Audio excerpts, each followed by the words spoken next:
حسين زرقان المدعو أبو دحداح جوليبي التحق بالجماعة الإرهابية عام 1994 بالخضرية. احنا حبينا الفكرة نتاعنا، الفكر المسلح والفكر الجهادي والعنف، حبينا ننشروه للمجتمع الجزائري عبر هؤلاء. هذا دامير ديزاد ودهينا وعربي زيتوت. اتفقنا كيف نطيحوا النظام هذا.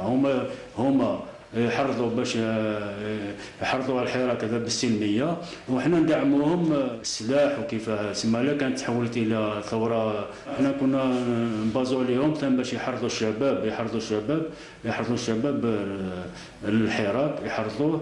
حنا كنا مع الاولى نقول لهم بلي سلميه، ندعموهم بالسلميه، بس حنا حابين نخترقوهم باش تولي امر بالسلاح والجهاد. حنا السلميه ما نستعرفوش كاع بها. تبداو يحرضوا كما يقول لك العصيان المدني. واش العصيان المدني؟ هو العنف. العصيان المدني حنا عندنا العصيان المدني، العصيان المدني من بعد يولي مسلح كما بدات في سوريا واليمن وليبيا. هو في بداية الحراك فتحت صفحة حراك مازال هذوك مفتوحة في التويتر.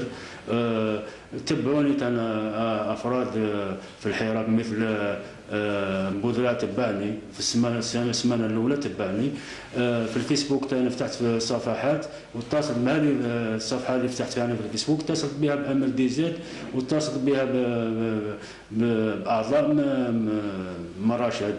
أنا كانت عندي عدة قنوات مثل قناة الحراك، كانت عندي قناة الناشط، كانت عندي قناة المنشريس، كانت عندي قناة في الأمن الإلكتروني، كنت ننشط فيها في الأمور تاع الحراك ثان.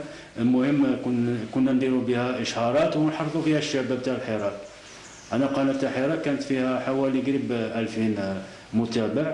وفي التليجرام ما في متابع، حاجه كبيره بالنسبه للفيسبوك. كما كلفونا هنا كلفوا افراد، بينهم ابو عبد الله، بينهم حسين هريده المدعو ابو موسى، كان فاتح قناه يسموها سراج الوهاج. احنا كان ماذا بنا نحكوا النقطه هذه باش اسقاط النظام بكل الطرق وكل الوسائل.